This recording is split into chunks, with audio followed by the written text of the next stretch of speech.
Sometimes life strips away everything you thought defined you until you're left standing with nothing but your own heartbeat. Elena Martinez knew this truth intimately as she wandered empty streets at midnight, carrying only a suitcase and 30 years of memories that felt more like ghosts. At 57, she had buried her husband, lost her home, and watched her carefully built life crumble into dust. That's when she met Lucian near the old cemetery, a man who moved like shadows and spoke with the weight of centuries in his voice.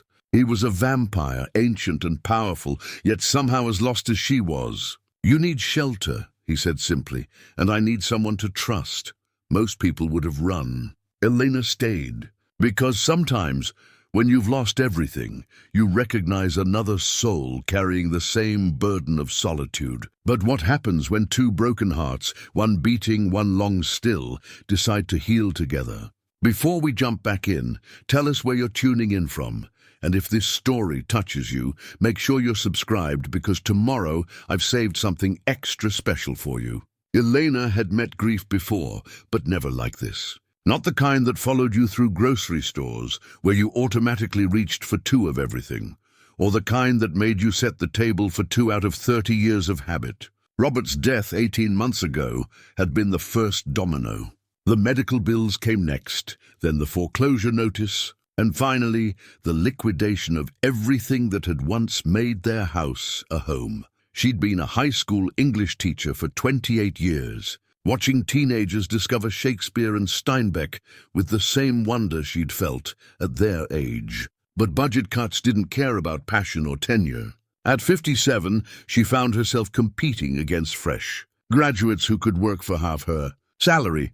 The apartment she'd managed to rent after losing the house had lasted 6 months before the landlord decided his nephew needed the space more than she did. 3 weeks of couch surfing with former colleagues had exhausted both their kindness and her dignity. Tonight, walking through the unfamiliar streets of Millbrook with everything she owned in a single-wheeled suitcase, Elena understood what true solitude meant. The town felt different after midnight. Streetlights created pools of amber warmth between stretches of shadow, and the old Victorian houses seemed to lean inward, keeping secrets. She'd chosen this direction randomly, following sidewalks that led away from the bus station where she'd arrived that afternoon with nowhere particular to go. That's when she saw him. Lucian emerged from the wrought iron gates of the old Millbrook cemetery like he belonged to the shadows themselves.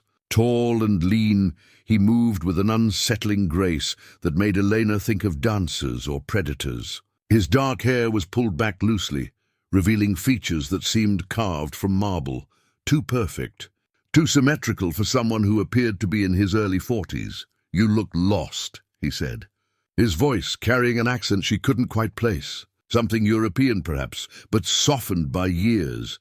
"So do you," Elena replied, surprising herself with her boldness. He smiled then, and she caught a glimpse of something that should have frightened her.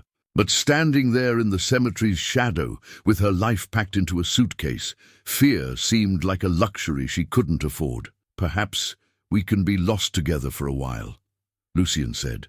"I have a large house and far too many empty rooms. You're welcome to one if you'd like." Elena studied his face in the streetlight. She'd spent 3 decades reading teenagers, learning to spot lies and half-truths and desperate pleas for understanding. This man, this stranger, was offering her something without expecting anything obvious in return. That alone made him either extraordinarily kind or extraordinarily dangerous.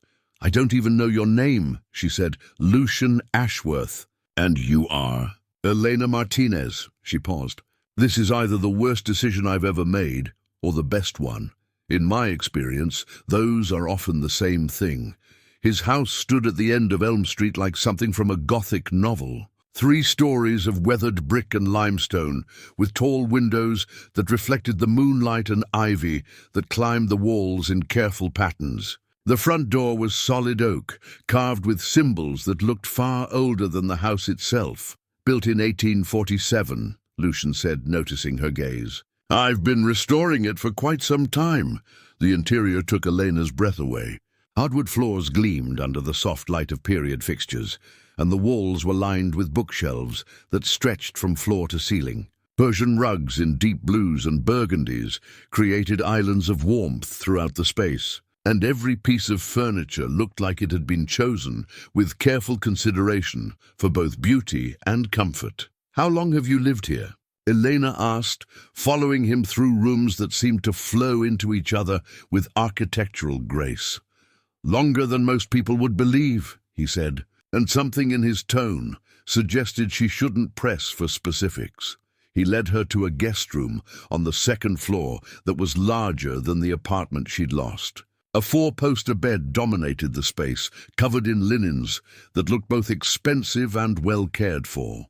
French doors opened onto a small balcony overlooking a garden that even in the darkness appeared meticulously maintained. "The bathroom is through there," Lucian said, gesturing to a door on the far wall.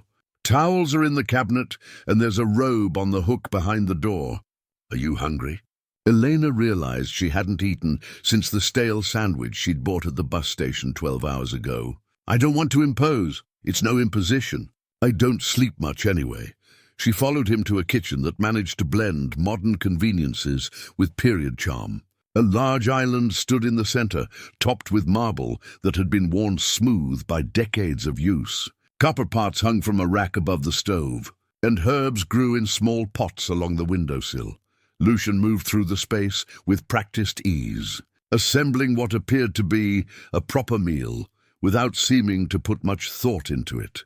Bread that tasted like it had been baked that morning, cheese that Elena was certain had never seen the inside of a grocery store, and tea that warmed her from the inside out. "You don't eat?" she asked, noticing he'd prepared nothing for himself.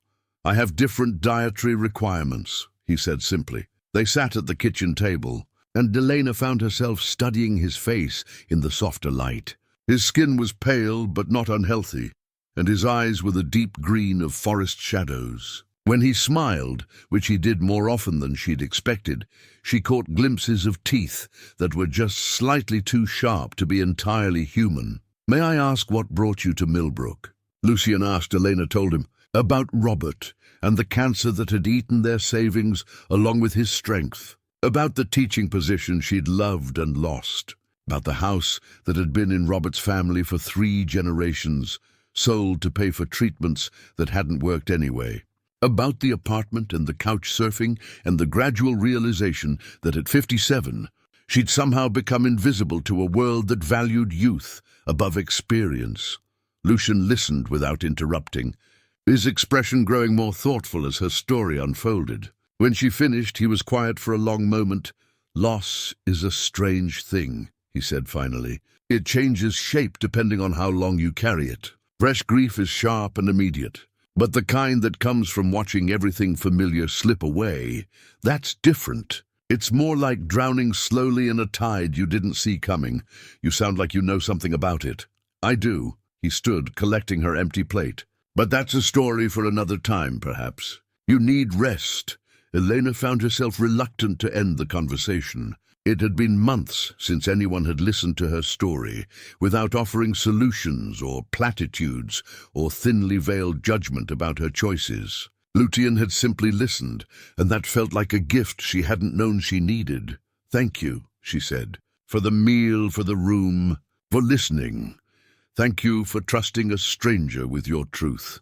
Back in the guest room, Elena unpacked her few belongings into drawers that smelled faintly of lavender. The bed was more comfortable than anything she'd slept on in months, and the silence of the house felt peaceful rather than empty. Through the French doors, she could see the garden bathed in moonlight, and beyond that, the lights of the town twinkling like stars that had fallen to earth.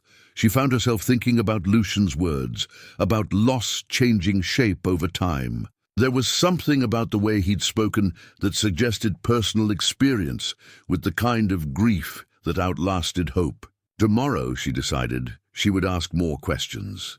Tonight, for the first time in longer than she cared to remember, she felt safe enough to sleep without worrying about what morning might bring. Elena pulled the covers up to her chin and closed her eyes, listening to the old house settle around her like a protective embrace. Outside, the wind rustled through the trees, and somewhere in the distance, a church bell chimed 1 o'clock. She was asleep before it finished ringing. Elena woke to sunlight streaming through unfamiliar windows and the scent of coffee drifting up from somewhere below. For a moment, she lay still, letting herself remember where she was and how she'd come to be there. The events of the previous night felt almost dreamlike in the morning light, but the comfort of the bed and the peaceful silence of the house confirmed their reality.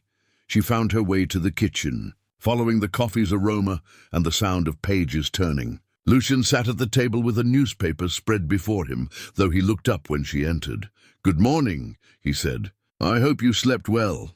"Better than I have in months," Elena admitted. The coffee was already poured, waiting for her in a delicate china cup that looked like it belonged in a museum. "Thank you. There are eggs and toast if you're hungry."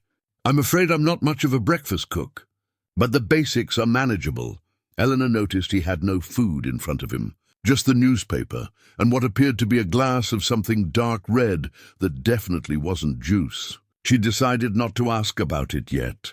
They settled into an easy morning routine. Elena prepared her own breakfast, while Lucian read, occasionally sharing interesting news items or asking her opinion on local politics. It felt remarkably normal, considering she was having breakfast with a man she'd met 12 hours ago who might not be entirely human. After eating, Eleanor explored the house more thoroughly. Each room revealed new treasures, first-edition books, antique furniture that had been lovingly maintained, artwork that spoke of both expensive tastes and genuine appreciation for beauty. In the study, she discovered a desk covered with what appeared to be correspondence in multiple languages, some written in script she couldn't identify. It was there in the afternoon that she found him reading Robert's medical journal. She'd carried it with her through every move, one of the few things she couldn't bear to leave behind. Robert had documented his cancer journey with the same methodical precision he'd brought to his work as an accountant, recording symptoms and treatments and thoughts with heartbreaking detail. Elena had read it once, just after his death, and then packed it away because the pain was too much to bear. Now Lucian sat in the wingback chair by the window, the small leather-bound book open in his hands, reading her husband's final thoughts with careful attention. "What are you doing?" The words came out sharper than she'd intended. Lucian looked up, and she saw something she hadn't expected in his expression, genuine anguish. "I apologize. I shouldn't have." "No, you shouldn't have." Elena crossed the room in quick strides, her hand extended. "That's private." He closed the journal and handed it to her without argument. "You're absolutely right. I violated your trust, and I'm sorry." Elena clutched the journal against her chest, feeling the familiar ache of loss mixed with a new anger. "Why would you read that?" It's the most painful thing I own." "Because I recognized it," Lucian said quietly. "The handwriting, the careful documentation of decline. I've seen journals like that before. Many times. What's that supposed to mean?" Lucian was quiet for a long moment, studying his hands. When he looked up, his eyes held centuries of sadness. "I've watched people I cared about die from illness, more than most people could imagine. The way your husband wrote about his symptoms, his treatments, his fears. I've read words like those in letters and journals spanning 300 years. Elena sank into the chair opposite him, still holding Robert's journal. 300 years. "I'm not entirely human, Elena. I thought you might have suspected." She had, of course. The two perfect features, the way he moved, the fact that he didn't eat food or seem to sleep. But suspecting and having it confirmed were different things entirely. "What are you?" she asked. "Vampire," he said simply. "I was turned in 1723 during an outbreak of smallpox in London. I was dying and someone offered me a choice. I took it, thinking I'd be saving my life. I didn't understand the cost." Elena processed this information with surprising calm. Perhaps, after losing everything that mattered, learning her host was supernatural felt like just another surreal detail in an already impossible situation. The cost. Everyone you love dies. Everyone you care about grows old and passes away, while you remain exactly as you are.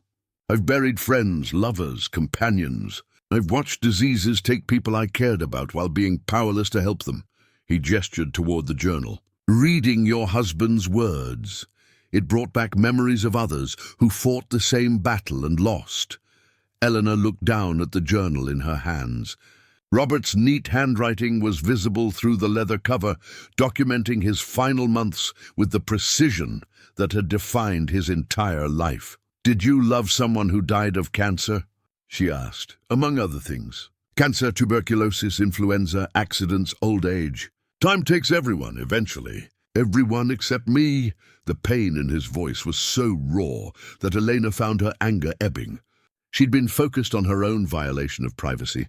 But now she saw something else, a man who had carried centuries of loss, who recognized grief because he'd experienced it over and over again. "Is that why you brought me here?"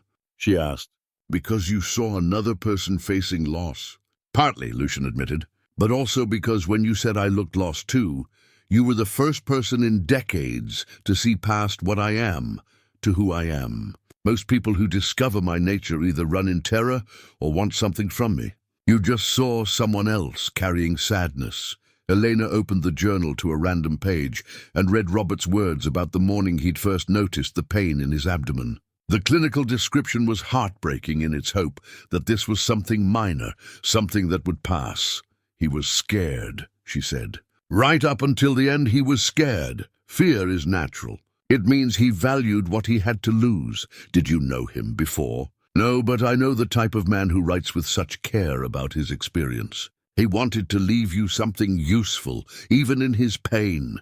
Elena closed the journal and looked at Lucian, really looked at him. The morning light revealed details she'd missed in the darkness. His skin had the translucent quality of fine porcelain, and she could see faint lines around his eyes that spoke of accumulated weariness rather than age. "Why did you really invite me to stay?" she asked. "Because I'm tired of being alone with all these memories, and because you looked like someone who might understand what it means to carry more loss than one person should have to bear." Elena felt something shift inside her chest. Not the sharp pain of fresh grief, but something warmer and more complex. For the first time since Robert's death, she wasn't the only person in the room who truly understood what it meant to love someone and lose them. "I'm still angry that you read his journal," she said. "You should be. It was wrong of me. But I think I understand why you did it." Lucian nodded slowly. "Sometimes we recognize our own pain in other people's words." Elena stood up, still holding the journal. "If we're going to do this, whatever this is, we need to talk honestly. About everything." "I'd like that," Lucian said. "It's been a very long time since I've had someone to talk honestly with." "Then let's start with why a 300-year-old vampire is living alone in a small town." Reading strangers' private journals. For the first time since she'd caught him with Robert's book, Lucian smiled. "That," he said, "is a much longer story." The conversation about Lucian's past lasted well into the evening. Elena learned that he'd been a scholar before his transformation, a young man fascinated by languages and literature in an age when such interests were considered impractical. The vampire who turned him had been drawn to his academic nature, seeing potential in someone who might help preserve knowledge across centuries. "I've outlived entire libraries," Lucian told her, as they sat in his study surrounded by towering bookshelves. "Seen manuscripts burn, watched languages disappear. So I started collecting." Elena ran her fingers along the spine of a book written in what appeared to be medieval Latin. "This must be worth a fortune. Money has never been the point. These books are conversations with people who died centuries ago. They're the only way I can still hear their voices." The next morning, Lucian presented Elena with an ornate Victorian key, its brass surface worn smooth by countless turnings. "This opens my private library," he said. "The room behind the study. I've never given anyone else access to it." Elena turned the key over in her palm, feeling its weight. "Why me?" "Because you're a teacher. You understand the value of knowledge, and you know how to handle things that matter to other people. The private library took Elena's breath away. It was smaller than the main study, but felt more intimate, more personal. The walls were lined with journals, manuscripts and books that looked like they'd been hand-copied by monks. A large desk sat in the center, covered with papers, covered in Lucian's careful handwriting. "These are your journals?" Elena asked, approaching the desk. 3 centuries of thoughts, observations, and attempts to make sense of existence. Not particularly interesting reading, I'm afraid. Elena opened one of the newer volumes and read a passage about watching the last speaker of a dying language pass away, taking entire concepts with him that could never be translated into English. Lucian's writing was thoughtful and melancholy, the work of someone trying to preserve meaning in a world that seemed determined to forget its own history. "This is beautiful," she said. "Sad, but beautiful. You're the first person to read any of it." Elena spent the afternoon exploring the library while Lucian worked in the garden. She discovered his translations of ancient texts, his correspondence with scholars around the world, and his detailed observations about how language and culture had evolved over the centuries. It was the work of a brilliant mind, with unlimited time to pursue knowledge. When Lucian returned, she was sitting at his desk with one of his journals open before her. "You wrote about teaching," she said. "About wanting to share what you've learned, but having no students who could understand the scope of it. It's been a persistent frustration," he admitted. "I have centuries of knowledge, but no way to pass it on meaningfully. Modern academia moves too quickly, and most people aren't interested in the long view of history." "I am," Elena said. "I spent 30 years trying to help teenagers understand that literature isn't just words on a page. It's a conversation across time. That Shakespeare was writing about the same human experiences they have today, just in different language." Lucian sat down across from her, his expression thoughtful. "You miss teaching more than I expected to. I thought retirement would feel like freedom, but losing the classroom felt like losing part of myself. What if you didn't have to lose it?" They talked late into the night about education, about the joy of watching someone understand a complex idea for the first time, about the frustration of students who couldn't see beyond their immediate concerns to the larger patterns of human experience. "I've been thinking about auditing some college courses," Elena said, "just to keep my mind active. But at my age, I'd probably be the oldest person in every classroom." "Age brings perspective that youth lacks," Lucian said. "Your students were lucky to have someone who understood both the material and the way young minds work. Were your students lucky too?" Lucian paused. "I never had students, not formally. By the time I'd accumulated enough knowledge to be worth learning from, I was too obviously different to integrate into normal academic settings." Elena studied his face in the lamplight. "That must be lonely. Having all this knowledge and no one to share it with, it has been. Until now." The next morning, Elena woke with a sense of purpose she hadn't felt in months. She found Lucian in the kitchen, preparing what had become their morning ritual of coffee for her, and whatever dark liquid sustained him. "I want to understand your work," she said. "Really understand it, not just read it, but engage with it." Lucian's face lit up with something Elena recognized from her teaching days, the expression of someone who had found an eager student. "Where would you like to start?" "With the oldest journal. I want to see how your thinking has evolved." They established a routine over the following days. Mornings in the private library, with Elena reading Lucian's earliest writings while he explained the historical context. Afternoons exploring the main collection, where Lucian introduced her to texts she'd never encountered, and authors whose names had been lost to time. Elena discovered that her teaching instincts translated well to being a student. She asked questions that pushed Lucian to explain not just what he knew, but how he'd learned it, and why it mattered. In return, she offered perspectives he'd never considered, connections between ideas that his centuries of solitary study had missed. "You think differently than I do," Lucian said one afternoon, as they debated the evolution of romantic poetry across cultures. "You see patterns I've overlooked. That's because I spent decades watching how different minds process the same information." Elena said. Every student taught me something new about how knowledge works. And now you're teaching me. The realization surprised them both. Somewhere in their daily conversations, Elena had stopped being just a student and had become a collaborator. Lucian's centuries of accumulated knowledge, combined with Elena's understanding of how to communicate. Complex ideas created something neither of them had expected. Intellectual. Partnership. I haven't felt this engaged in years, Elena admitted. This is what I missed about teaching. Not just sharing information, but having real conversations about ideas that matter. I haven't had conversations like this in decades, Lucian said. Perhaps longer. That evening, as they sat in the study with books scattered around them and the fire crackling in the fireplace, Elena realized something had shifted. She was no longer a guest in Lucian's house or a temporary resident fleeing her own problems. She was becoming part of something larger, a shared intellectual life that fed both their needs. Thank you, she said suddenly. For what? For trusting me with this? For letting me be part of your work? Lucian looked up from the manuscript he'd been translating. Thank you for making it feel like work worth doing again. 2 weeks into their established routine, Elena found herself staring at the small plaque she'd kept from her teaching career. It sat on the dresser in her room, a simple wooden award recognizing her as Teacher of the Year from 2019. The inscription read, "For inspiring students to see beyond themselves and embrace the joy of learning."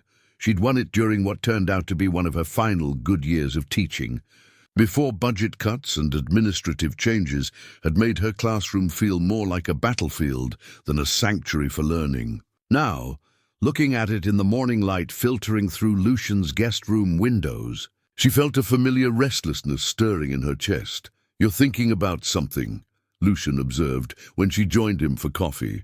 He'd developed an uncanny ability to read her moods, perhaps a side effect of centuries spent observing human nature. "I miss having students," Elena admitted. "Our work in the library is wonderful, but it feels incomplete somehow. Like I'm learning all these incredible things with no way to share them." Lucian set down his cup thoughtfully. "There are ways to teach that don't require a traditional classroom, such as Millbrook has a literacy program for adults. I've seen their flyers at the library downtown. They're always looking for volunteers." Elena felt a spark of interest. "Adult learners? People who never finished high school, immigrants learning English, older adults who want to improve their reading skills. The kind of students who choose to be there because they genuinely want to learn." The idea took root in Elena's mind throughout the day. As she worked through one of Lucian's journals, documenting the evolution of written language, she found herself thinking about the people in her community who might benefit from the kind of patient, individualized attention she'd always tried to give her students. "I'm scared," she told Lucian that evening as they sat in the study. "Of what? Of not being good enough anymore. Of being out of practice.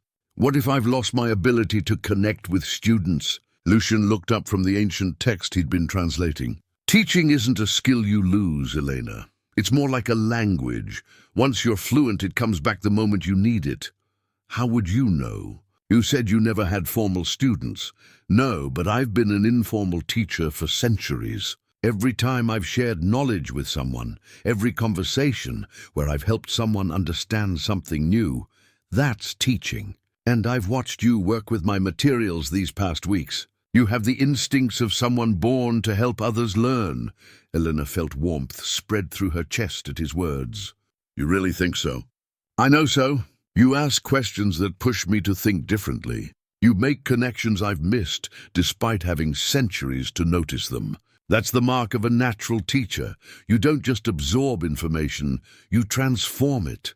The next morning, Elena walked downtown to the Millbrook Community Center. The building was modest but well-maintained, with bulletin boards covered in notices for everything from senior exercise classes to job training programs. She found the literacy coordinator, a woman named Sarah Chen, who looked to be in her early 30s, and radiated the kind of enthusiastic energy Elena remembered from her best teaching days. "We desperately need experienced teachers," Sarah said. after Elena introduced herself. Most of our volunteers are well-meaning, but they don't have classroom experience. Our students need someone who understands how to adapt their teaching style to different learning needs. Elena toured the center's learning spaces, modest rooms with round tables instead of traditional desks and walls covered with encouraging posters in multiple languages. It felt worlds away from the sterile test prep environment her last school had become. Our students range from 18 to 75, Sarah explained. Some are working toward their GED, others just want to read well enough to help their grandchildren with homework. We meet 3 evenings a week, and sessions are small, usually no more than 6 students at a time. What would you need from me? Whatever you're comfortable giving. Some volunteers come once a week, others prefer a more intensive schedule. The important thing is consistency. Our students need to know they can count on seeing the same face week after week. Elena signed up for Tuesday and Thursday evenings, starting the following week. Walking back to Lucian's house, she felt something she hadn't experienced in months: anticipation for the future. "You're glowing," Lucian said when she returned. "I start next week. Small groups, adult learners, very informal setting. It's exactly what I needed." That evening, they celebrated with dinner in the formal dining room instead of their usual kitchen table. Lucian had prepared what he called proper food for a proper teacher, though Elena noticed he still didn't eat any of it. Himself. "Tell me about your first teaching job," he said, as Elena enjoyed what might have been the best meal she'd ever eaten. Elena shared stories from her early days in the classroom, the mistakes she'd made, the students who'd challenged her assumptions, the moments when everything had clicked and she'd known she'd found her calling. "You light up when you talk about teaching," Lucian observed. "It's beautiful to watch. What lights you up that way?" "This," he said, gesturing between them. "Conversations with someone who understands that knowledge isn't just information. It's connection across time and experience." Elena felt something flutter in her chest that had nothing to do with professional satisfaction. Over the past weeks, their intellectual partnership had been deepening into something more personal, though neither of them had acknowledged it directly. "Lucian," she said carefully, "what exactly is this? What we're doing here?" He was quiet for a long moment, studying the wine glass he never drank from. "I don't know," he said finally. "I've never had anything like it before." "Neither have I. Robert and I, we loved each other deeply, but we never shared this kind of intellectual intimacy. He thought my passion for literature was charming but impractical, and I've had relationships over the centuries, but they've always been limited by the fundamental dishonesty of what I am. You're the first person who knows my true nature and chooses to stay anyway." Elena reached across the table and touched his hand. His skin was cool but not unpleasantly so, and she felt him still at the contact. "I'm not going anywhere," she said softly, "even though I'm not human. Even though I'll watch you age while I remain the same. Even though," Elena said, "we'll figure out what that means as we go." Lucian turned his hand over so their palms touched. "I've spent 3 centuries being careful not to get too attached to mortals. It's terrifying to realize I've already failed at that with you." "Good," Elena said. "I'd hate to be the only one who was terrified." Elena's first evening at the literacy center exceeded every expectation she'd had. Her students included Maria, a 50-year-old housekeeper who wanted to read the Bible in English; James, a construction worker in his 40s who dropped out of school to support his family; and Mrs. Patterson, a 73-year-old widow who'd hidden her illiteracy from everyone, including her late husband. "I feel like I'm fooling people all the time," Mrs. Patterson confided during their first session, "pretending I can read menus, nodding when people show me things in writing. I'm tired of being ashamed." Elena's heart broke and soared simultaneously. These were students who wanted to learn, not because they had to pass a test or graduate, but because reading would genuinely improve their lives. "There's no shame in learning at any age," Elena told her. "Some of the wisest people I know didn't discover their love of learning until later in life." She drove home that night, energized in a way she hadn't felt since her earliest teaching days. Lucian was waiting in the study, though he looked up with obvious relief when she entered. "How was it?" he asked. "Perfect. Challenging and rewarding and exactly what I needed." Elena settled into the chair across from him. "They're so motivated. They ask questions because they genuinely want to understand, not because they're trying to figure out what'll be on the test." "You're glowing again. I'd forgotten how good it feels to be useful." Over the following weeks, Elena threw herself into the literacy program with renewed passion. She developed individualized lesson plans, brought in books that matched her students' interests, and celebrated every small victory with genuine enthusiasm. Lucian watched her transformation with something that looked like wonder.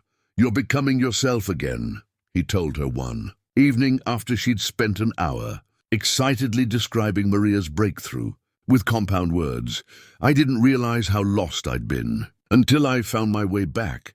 It was then that Lucian presented her with the moonstone. Pendant, the necklace was clearly antique, a delicate silver chain holding a moonstone that seemed to capture and reflect light from impossible angles. The craftsmanship was exquisite, suggesting it had been made by someone who understood that jewelry could be art. "This belonged to my sister," Lucian said, holding the necklace up so the moonstone caught the firelight. "Catherine. She died in 1725, 2 years after I was turned."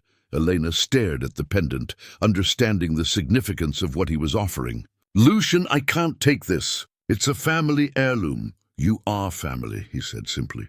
"Catherine was passionate about learning, like you. She taught herself to read Latin and Greek when our father insisted it was unnecessary for women. She would have loved your work with the literacy students." Elena felt tears prick her eyes as Lucian fastened the necklace around her throat. The moonstone settled just below her collarbone, warm against her skin, despite its cool appearance. "Tell me about her," Elena said. She was stubborn and brilliant and completely fearless. When I told her about my transformation, she didn't run or cry or try to convince me I was mistaken. She asked if I was still me inside, and when I said yes, she said that was all that mattered. "She sounds wonderful. She would have liked you. You have the same quality of seeing past surface things to what really matters." Elena touched the pendant, feeling its smooth surface. "How do you bear it?" "Losing everyone you love? I thought I'd learned to avoid caring too deeply," Lucian said. "It seemed like the only way to survive endless loss. But then you showed up and I realized I'd been surviving rather than living." Their eyes met across the space between their chairs, and Elena felt the air shift between them. They'd been dancing around their growing feelings for weeks, acknowledging the connection without naming it directly. "Lucian," she began, but he held up a hand. "I know what you're going to say. That this is complicated, that there are obstacles, that I'm not human and you are. But Elena," his voice dropped to almost a whisper, "I haven't felt this alive in decades. Whatever this is between us, it's the most real thing I've experienced in longer than I care to calculate." Elena stood and crossed to his chair, settling on the arm so she could look directly into his eyes. "I wasn't going to say any of that. No. I was going to say that I'm falling in love with you, and it terrifies me, and I don't care about the obstacles." Lucian's breath caught. "Elena, I know it's complicated. I know there are things we'll have to figure out. But Lucian, when I'm with you, I feel like the best version of myself. You see me, really see me, in a way no one ever has before. Even Robert?" Elena considered this carefully.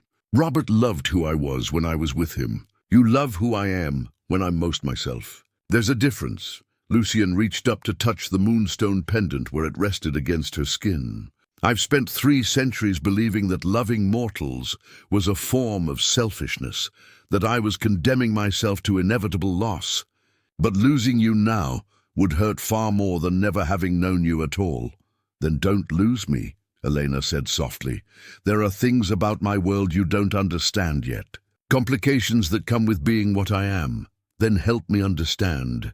There are rules about relationships between vampires and humans. Social structures, expectations, political considerations I've been ignoring because being with you felt more important than following protocol." Elena felt a chill that had nothing to do with the evening air. What kind of complications? The vampire community has its own governance, its own laws. Relationships with humans are tolerated under certain circumstances, but they're not encouraged. And when those relationships become serious, become permanent, there are questions that need to be answered. Questions like what?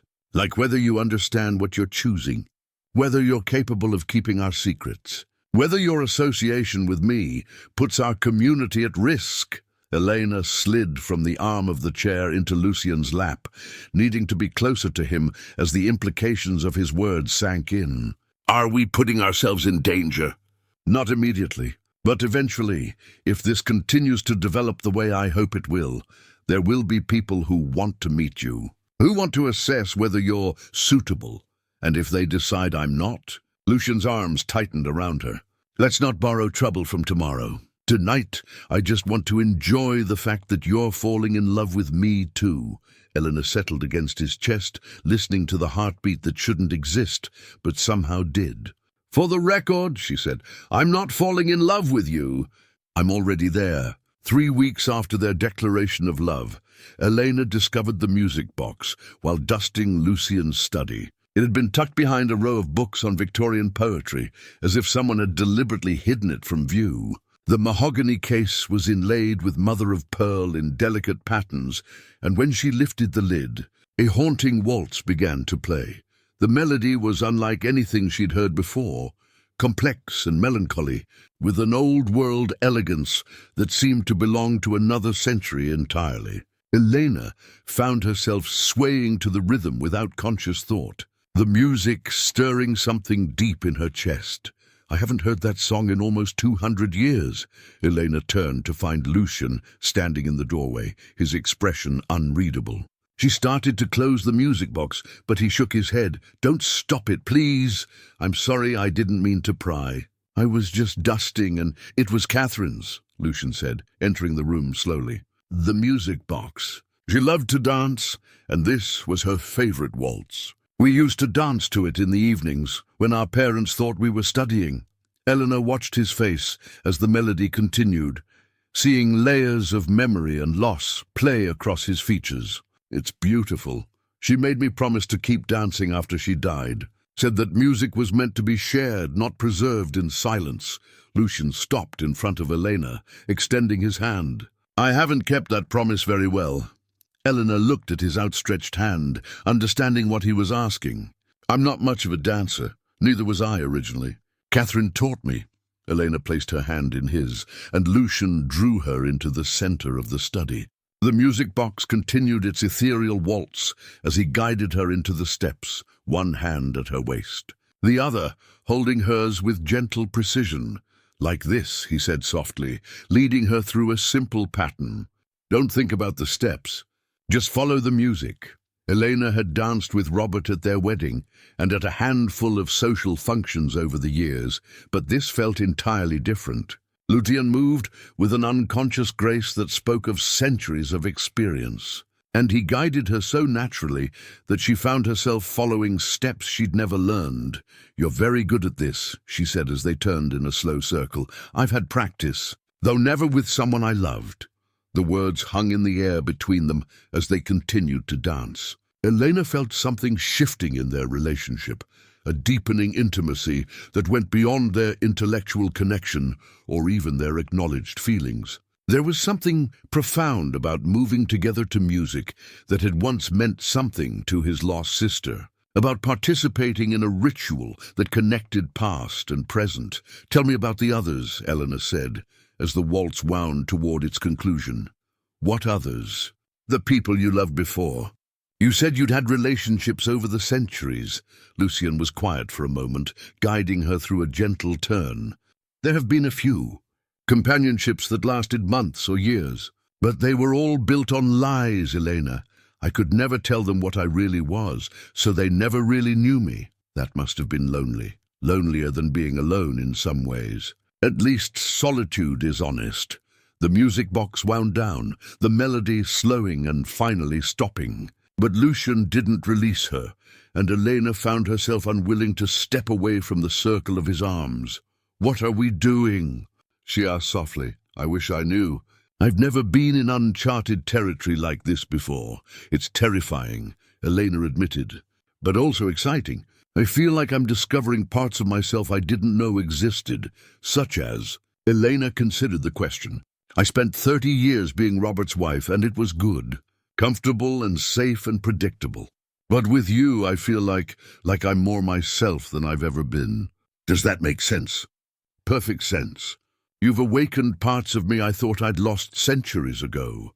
They stood in the center of the study, still holding each other as evening shadows lengthened around them. Elena could feel Lucian's careful restraint in the way he held her, close enough to feel his presence, but not so close as to overwhelm her with the differences between them.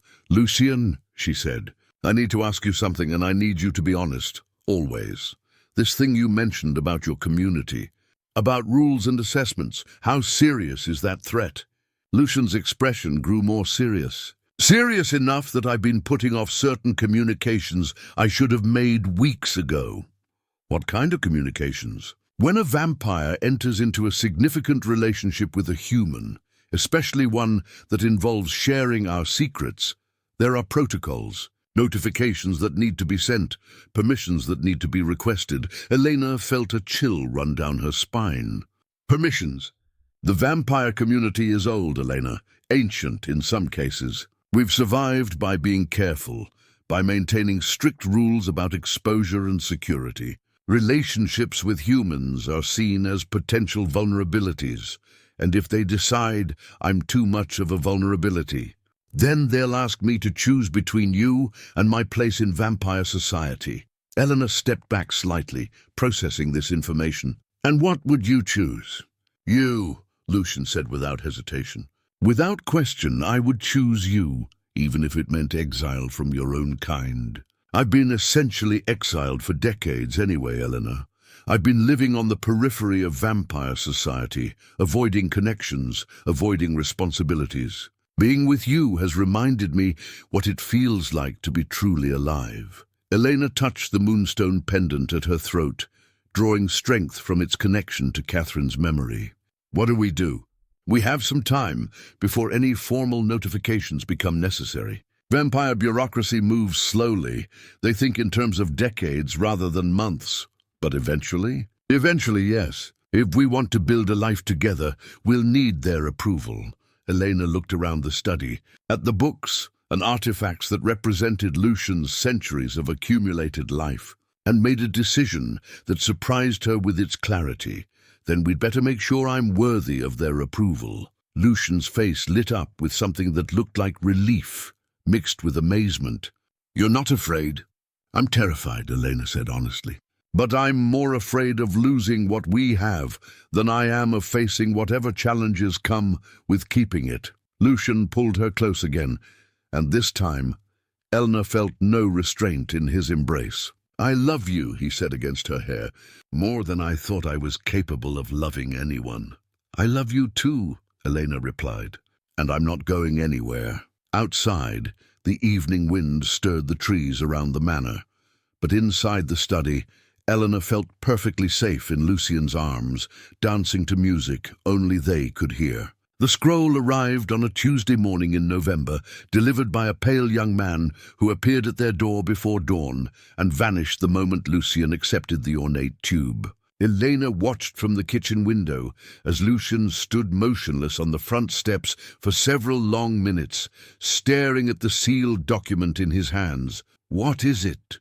she asked. When he finally returned to the kitchen, Lucian set the scroll on the table with the careful precision of someone handling something dangerous. The tube was made of some dark metal that seemed to absorb light rather than reflect it, and it was sealed with black wax, bearing a symbol Elena didn't recognize. "A summons," Lucian said quietly. "From the Council of Elders," Elena felt her stomach drop. "Already? I thought you said we had more time." "So did I." Lucian broke the wax seal and unrolled the parchment, revealing text written in an archaic script that hurt Elena's eyes to look at directly. "They want me to appear before them in 3 days' time to explain my..." Irregular living situation. They know about me. They know about us. Lucian's jaw tightened as he read further. Someone has been watching us, reporting back to the council. They have detailed information about your presence here, your knowledge of my nature, even your work at the literacy center. Elena sank into a chair, feeling suddenly cold. How's that possible? The vampire community has eyes everywhere, Elena. I should have expected this, should have been more careful. Lucian crumpled the parchment in his fist. I've been living like we existed in a bubble, but that was naive. What happens now? Lucian was quiet for a long moment, staring at the destroyed summons. When he looked up, his expression was grim. I have to appear before the council and explain why I violated protocol by sharing our secrets with a human without prior approval. And me? The summons specifically requests your presence as well. Elena's blood went cold. They want to question me? More than that. They want to assess you, to determine whether you're suitable for the kind of relationship we've developed, and whether you can be trusted with the knowledge you now possess. Elena thought about the implications of that statement. And if they decide I can't be trusted? Lucian's silence was answer enough. They'd kill me, Elena said, and it wasn't a question. The council has broad authority to protect vampire security, Lucian said carefully. But it wouldn't come to that. I won't let it. How can you stop them? You said yourself they're ancient and powerful. Because I'm not going alone, and I'm not going defenseless. Lucian stood and began pacing the kitchen. There are things about my past I haven't told you, Elena. Things I thought I'd left behind centuries ago. Elena watched him pace, noting the change in his posture and bearing. The scholarly, gentle man she'd come to love was still there, but something else was emerging. Something harder and more dangerous. What things? I wasn't just a scholar when I was turned, Elena. I was also a soldier. And after my transformation, I served the council for nearly 50 years as an enforcer, someone who handled situations that required decisive action. Elena felt the world shift around her. You were an assassin, among other things. I was very good at it, which is why my eventual withdrawal from council service was accepted rather than punished. They believed I'd earned the right to retire quietly, but you never really retired. I withdrew. There's a difference. I retained my skills, my connections, my knowledge of how the council operates. I just stopped using them. Elena stared at the man she'd fallen in love with, trying to reconcile this new information with everything she thought she knew about him. Is that why you live alone? Why you've avoided relationships? Partly. It's hard to get close to people when you're carrying the kind of history I have. But also because I knew that if the council ever called me back into service, I couldn't allow personal attachments to compromise my effectiveness. And now? Now everything has changed. Lucian stopped pacing and looked directly at her. Because for the first time in 3 centuries, I have something worth fighting for. Elena felt a mixture of fear and strange pride at his words. What are you planning? I'm planning to go before the council as a former enforcer rather than a supplicant. They may have authority over ordinary vampires, but they know what I'm capable of. That gives us leverage. Us. You're coming with me, Elena, not as a human being dragged before vampire justice, but as my chosen partner. Someone I'm prepared to defend with everything I have. Elena stood and moved to him, placing her hands on his chest. Lucian, I don't want you to become someone you've spent centuries trying not to be. I'm not becoming someone else. I'm remembering who I was before I decided that isolation was safer than engagement. The council responds to strength, Elena. If we appear before them as equals, rather than as violators seeking mercy, we have a much better chance of survival. And if they refuse to see us as equals? Lucian's expression grew cold, in a way that made Elena understand exactly why the council had once valued his services.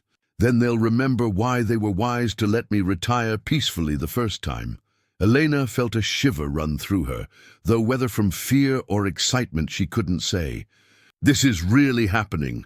Yes, and I need you to understand what you're walking into. The council chamber is a place where vampires who've lived for millennia make decisions about life and death. They're not human, Elena, and they don't think like humans. Compassion and emotional arguments won't move them. Then what will? Strength, confidence, the demonstration that you're not a liability but an asset. That your knowledge of our world makes us stronger, not more vulnerable. Elena thought about her students at the literacy center, about the courage it took for them to walk into a classroom and admit they needed help.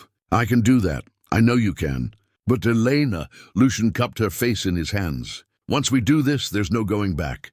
If the council accepts our relationship, you'll be bound to the vampire world in ways you can't imagine. And if they don't, then we face whatever comes together. Lucian kissed her then, deeply and desperately, and Elena tasted something. That might have been goodbye. 3 days, he said when they broke. Apart.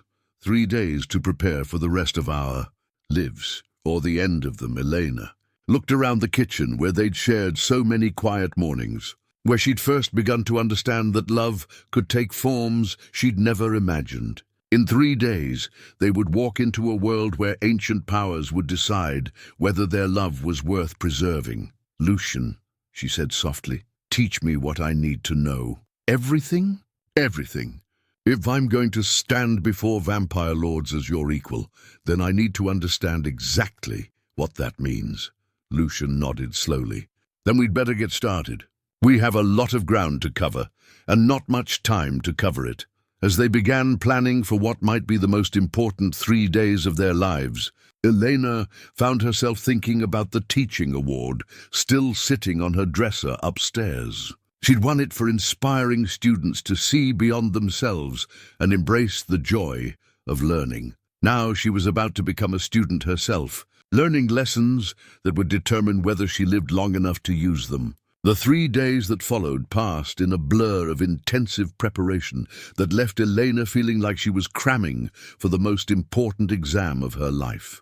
Lucian transformed from gentle scholar to demanding instructor, drilling her on vampire customs, hierarchies, and the intricate protocols that governed council proceedings.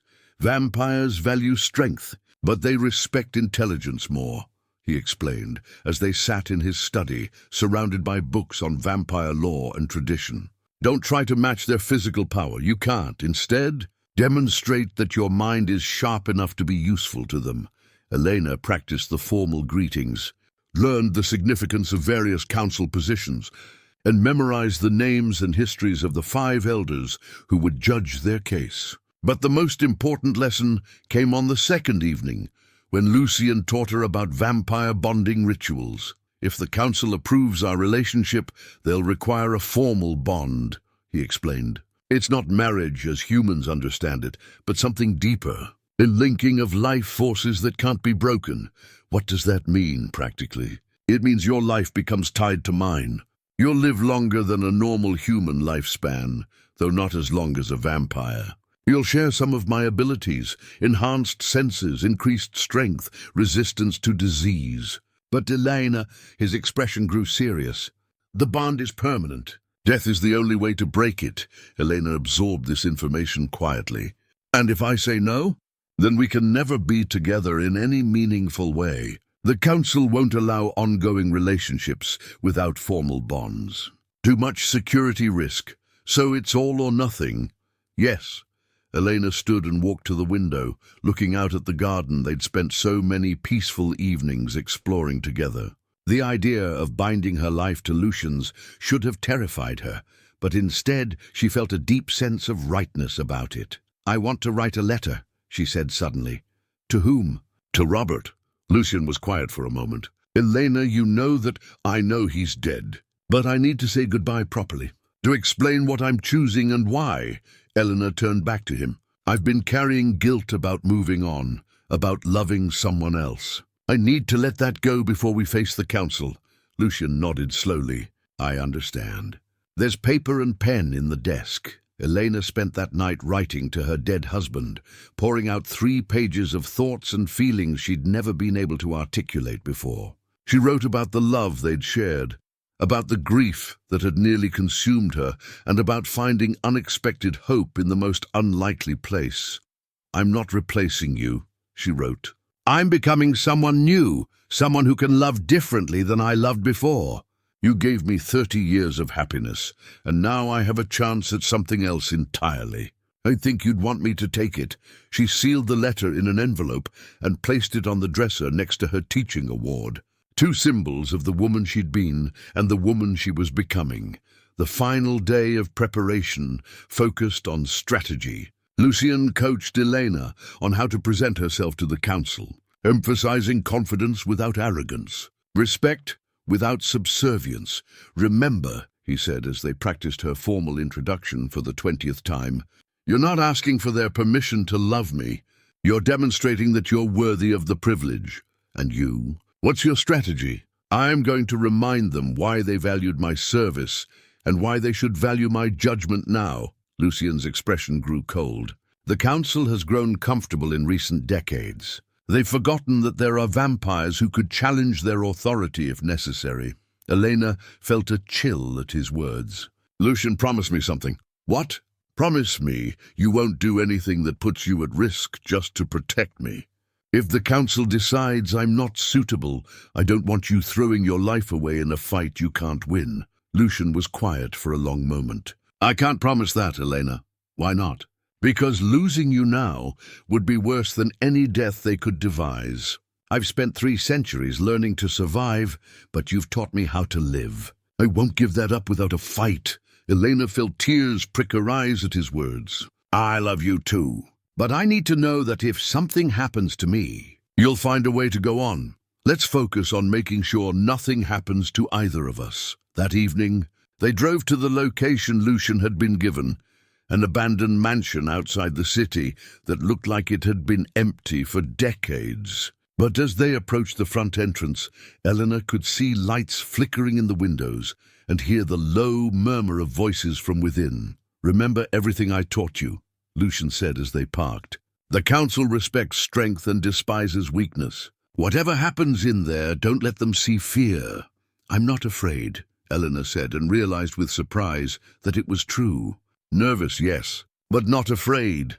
Lucian took her hand and squeezed it gently. "That's my brave teacher." They walked to the front door together, Elena wearing the moonstone pendant and a simple black dress that Lucian had said would convey appropriate respect. Lucian was dressed more formally than she'd ever seen him, in a dark suit that somehow made him look both more civilized and more dangerous. The door opened before they could knock, revealing a pale woman with silver hair and eyes like chips of ice. "Lucian Ashworth," she said, her voice carrying an accent Elena couldn't place. "You are expected."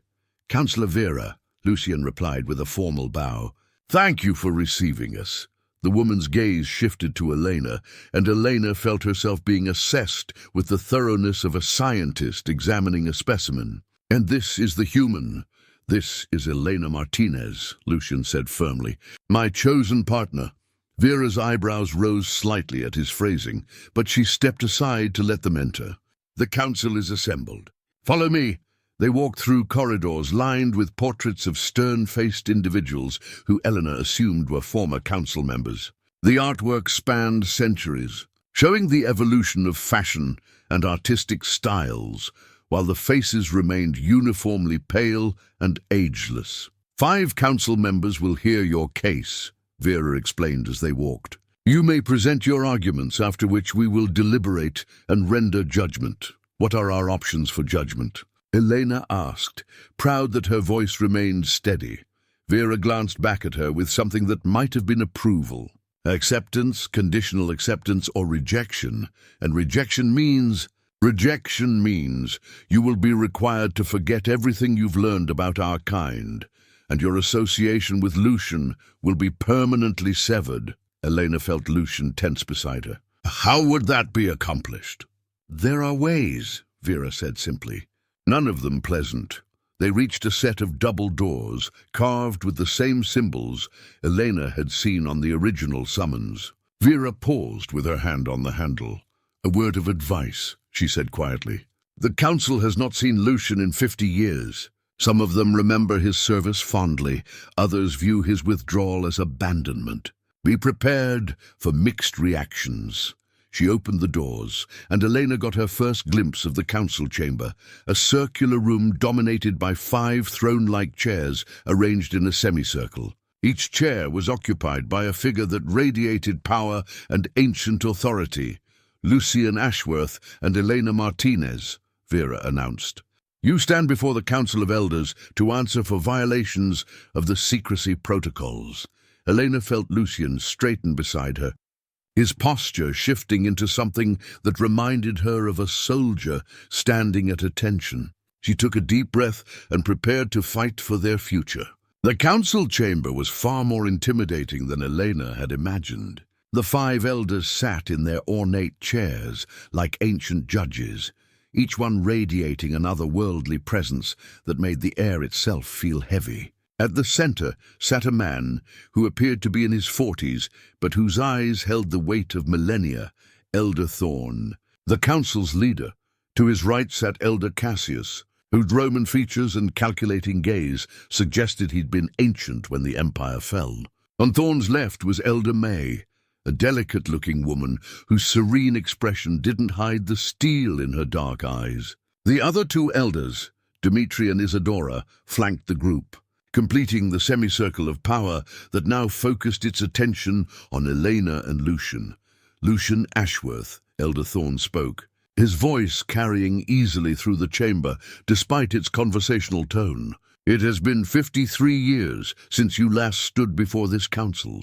Yes, Elder Thorn, Lucian replied with a formal bow. I have lived quietly, as was agreed upon my retirement from service. Quietly, perhaps, but not without consequence. Elder Cassius leaned forward, his ancient eyes fixed on Elena. You have shared our secrets with a human without seeking permission. This is not the behavior we expect from someone of your experience. Elena felt the weight of their attention, like a physical force, but she forced herself to stand straighter rather than shrink away. These were predators, and showing weakness would only make things worse. The human has a name, Lucian said, his tone remaining respectful but firm. Elena Martinez has not only learned our secrets, she has proven herself worthy of them, has she? Elder May's voice was soft but carried clearly. That remains to be determined. Elder Thorn raised a hand calling for silence. In the palm of his hand sat an ancient chalice made of what appeared to be tarnished silver, its surface covered in symbols that seemed to shift and move in the chamber's dim light. Elena Martinez, he said, and Elena felt a small thrill that he'd used her name rather than simply calling her the human. You stand accused of possessing knowledge that could endanger our community. How do you answer this charge? Elena had practiced this moment dozens of times with Lucian, but standing before 5 ancient vampires was nothing like rehearsing in a comfortable study. She drew strength from the moonstone pendant at her throat, and from the knowledge that Lucian stood beside her. I answer that knowledge is only dangerous when it's in the wrong hands, she said, proud that her voice carried clearly through the chamber. And I submit that my hands are not the wrong ones. Elder Dmitri, who had been silent until now, let out a sound that might have been amusement. Bold words for someone whose fate hangs in the balance. Respectfully, Elder Dmitri, my fate has always hung in the balance. I'm 57 years old. I've buried my husband, lost my home, and watched my carefully constructed life fall apart. Standing here tonight isn't the first time I've faced the possibility of losing everything. But it is the first time you've faced it at our hands, Elder Isadora observed. Yes, Elena admitted, but not the first time I've had to prove my worth to people who held power over my future. Elder Thorn set the chalice down carefully, its metal surface ringing softly against the stone of his chair's arm. Tell us why we should trust you with our secrets. Elena took a breath, remembering Lucian's coaching about vampire values, strength, intelligence, usefulness. Because I understand what secrets are for, she said. I've spent 30 years in classrooms full of teenagers who would have loved nothing more than to get their hands on information that could hurt their teachers or disrupt their school. I learned early how to share knowledge while maintaining necessary boundaries. Teaching children is hardly equivalent to protecting vampire security. Elder Cassius said dismissively. Isn't it? Elena turned to face him directly. Both require the ability to assess who can be trusted with what information, when to speak and when to remain silent, and how to guide others toward understanding without exposing vulnerabilities. Elder May leaned forward slightly. And what understanding have you reached about us, Elena Martinez? That you're not monsters, Elena said simply. You're people who have lived long enough to understand that survival requires both strength and wisdom. You've built a society that has endured for centuries by being careful about who you trust and how you trust them. Yet you ask us to trust you after knowing of our existence for mere months. Elder Thorne pointed out. I ask you to evaluate the evidence of those months, Elena replied.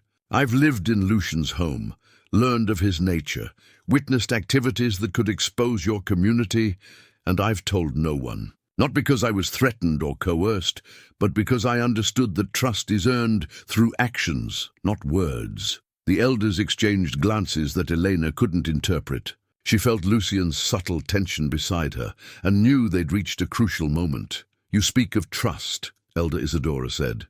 But what of love? Lucian claims you are his chosen partner. Do you understand what such a bond would mean? Elena felt the weight of the question and all its implications. This was her chance to show the council that she wasn't just a human who'd stumbled into their world, but someone who could become a genuine part of it. I understand that it would mean binding my life to his in ways that go beyond human marriage, she said. I understand that it would make me part of your community with all the responsibilities and loyalties that entails. And I understand that it would be permanent. And you want this? Elder Thorne asked. Elena looked at Lucian, seeing in his eyes all the love and hope and fear they'd shared over the past months. Then she turned back to the council. Yes, she said simply. I want this. The council fell silent after Elena's declaration, and she could feel the weight of their collective judgment settling over the chamber like a heavy cloak. Elder Thorne lifted the ancient chalice again, turning it slowly in his hands as if consulting some invisible oracle. Your words are carefully chosen, Elena Martinez, he said finally. But words are easily spoken. The bond you seek requires more than verbal commitment. What does it require? Elena asked. Proof, Elder Cassius said bluntly. Proof that you understand the true nature of what Lucian is, and that you can accept the duties that come with binding yourself to our kind. Elder May gestured gracefully toward Lucian. Lucian Ashworth, you have been silent through much of this proceeding. The council would hear your perspective on this unprecedented request. Lucian stepped forward slightly, his posture straightening into something that reminded Elena of the soldier he'd once been. Honored elders, I have served this council faithfully for 50 years, carrying out duties that required sacrifice of both conscience and comfort. I ask now for the right to choose my own companion for the centuries ahead. You retired from service, Elder Dimitri observed. You chose isolation over responsibility to this community. I chose preservation over destruction, Lucian replied, and Elena heard steel enter his voice. I'd become too effective at my duties, too willing to solve problems through violence. I withdrew before I became something that would dishonor the council's trust. Elder Isadora leaned forward with interest. And now? What has changed? Elena has reminded me that there are purposes worth serving beyond mere survival. That knowledge shared is more valuable than knowledge hoarded. That connection strengthens rather than weakens us. Pretty sentiments, Elder Cassius said dryly. But we deal in realities, not poetry. It was then that Elder Thorne raised his hand for silence, and Elena noticed something she'd missed before, respect in the other elders' expressions when they looked at him. This was clearly a vampire whose judgment carried significant weight. There is precedent for what you ask, Thorne said slowly. Not common precedent, but it exists. The question is whether the benefits outweigh the risks. What benefits? Elena asked, then quickly added, If I may speak. Elder Thorne, you may. Elena had practiced this moment with Lucian, but standing before the actual council, she found herself speaking from the heart rather than from rehearsed arguments. I offer the council something none of your other members can provide, she said. I offer the perspective of someone who has lived entirely in the human world, who understands how humans think and react, who knows how to navigate their institutions and earn their trust. To what purpose? Elder May asked. Your community has survived by remaining separate from humanity, Elena continued. But separation requires constant vigilance, constant secrecy, constant fear of discovery. What if instead of just hiding from humans, you had someone who could help you understand them better, predict their reactions, navigate their systems when necessary? The elders exchanged glances, and Elena sensed she'd touched on something significant. You speak of understanding humans, Elder Dmitri said, but you ask to become something more than human yourself. Is this not a contradiction? No, Elena said firmly. It's an evolution. I would retain my human perspective while gaining the strength and longevity to use it in service of both communities. Elder Thorn set the chalice down with deliberate care. The council will deliberate, he announced. You will wait outside while we discuss your fate. Elena felt her heart sink. She'd hoped for an immediate decision, preferably a positive one, but then Elder May spoke up. Actually, I believe we have heard enough for a preliminary vote. The other elders looked surprised, but none objected as May continued. Elena Martinez has demonstrated intelligence, courage, and genuine understanding of what she requests. Lucian Ashworth has served this council with distinction and earned the right to choose his own path. I vote to approve the bond, with standard conditions and monitoring. Elena's heart leaped, but she forced herself to remain still as the other elders considered May's words. I concur, Elder Isadora said after a moment. The woman shows promise, and Lucian's judgment has always been sound. Elder Dmitri nodded slowly. Approved with conditions. That left Elders Thorn and Cassius. Elena found herself holding her breath as Cassius studied her with his ancient eyes. You are not what I would have chosen for one of our kind, he said finally. But you are what Lucian has chosen, and that carries weight with this council. Approved. All eyes turned to Elder Thorn, whose decision would determine their fate. The chamber fell completely silent, except for the sound of Elena's heartbeat, which seemed impossibly loud in her own ears. The bond is approved, Thorn said simply, with the standard conditions and a probationary period of 5 years, during which Elena Martinez will be evaluated for full acceptance into our community. Elena felt her knees go weak with relief. But she managed to remain standing as Lucian bowed deeply to the council. Thank you, honored elders, he said. We will not disappoint your trust. See that you don't, Elder Thorn replied. The ceremony will be performed tonight before you leave this place. Are you both prepared for this commitment? Elena looked at Lucian, seeing her own joy and relief reflected in his eyes. Yes, they said together. We're ready. The bonding ceremony took place in a smaller chamber behind the council room, lit by candles that had burned for what appeared to be centuries. Elena stood beside Lucian before Elder Thorn, who held the ancient chalice she'd seen during their trial. The other elders formed a circle around them, their presence both protective and witnessing. The bond you undertake tonight is not marriage as humans understand it, Thorn explained as he lifted the chalice. It is a joining of life forces that will link your essence to Lucian's for as long as both shall exist. Elena Martinez, do you accept this bond freely, understanding its permanence? I do, Elena said, her voice steady despite the magnitude of what she was choosing.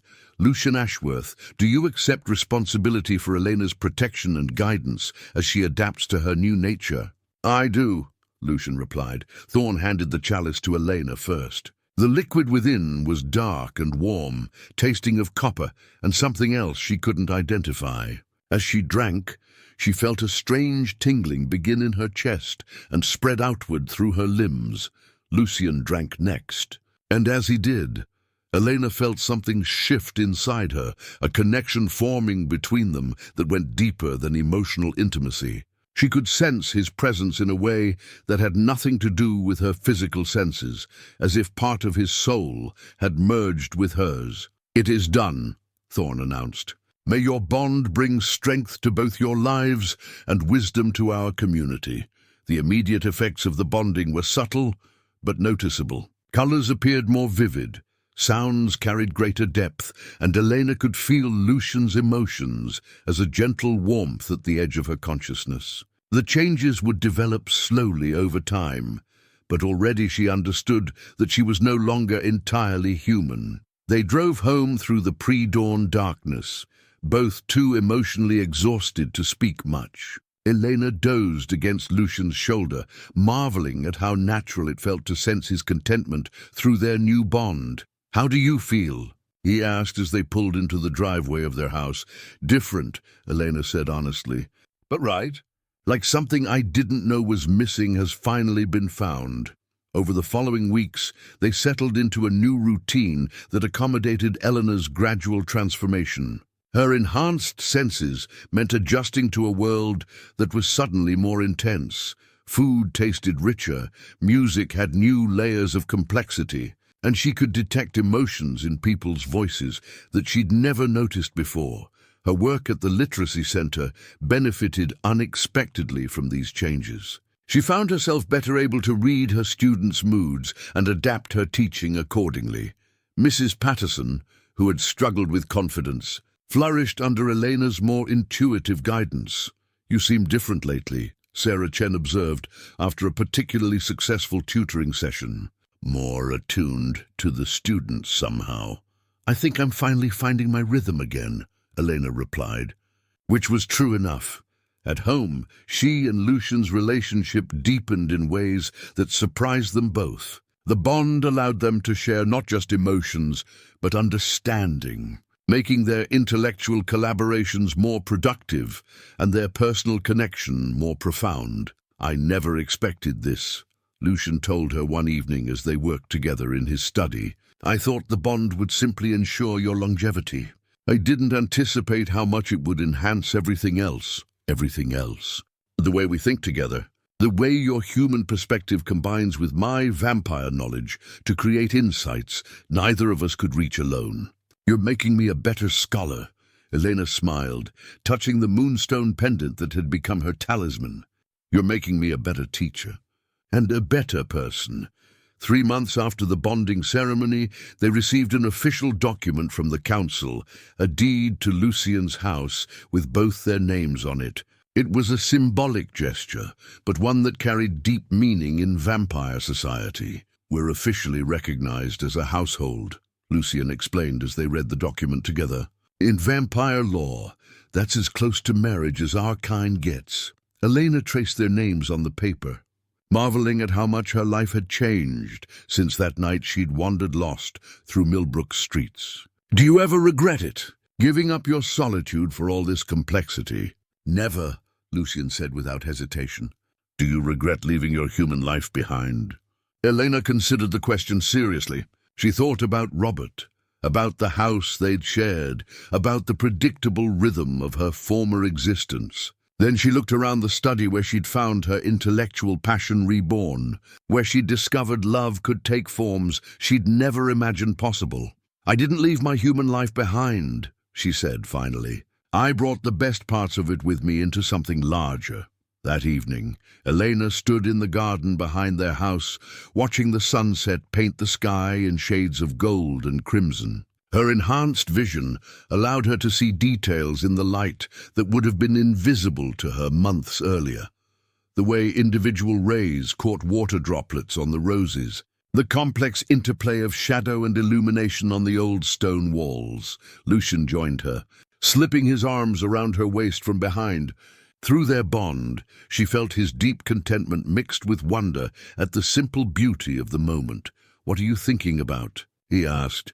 "About how sometimes the best discoveries happen when you're not looking for them," Elena said, leaning back against his chest. "I came to Millbrook with nothing but a suitcase and no idea what came next. I was lost in every way a person can be lost, and now—" Elena smiled, feeling the warmth of their bond and the promise of countless evenings like this one stretching ahead of them. "Now I'm exactly where I belong." Above them, the first stars began to appear in the darkening sky. And Elena understood that she was seeing just the beginning of the life she and Lucian would build together. A life that honored both their pasts while embracing an extraordinary future. Sometimes, she reflected, you had to lose everything to discover what you truly needed. And sometimes, if you were very lucky, what you needed turned out to be something you'd never dared to imagine possible.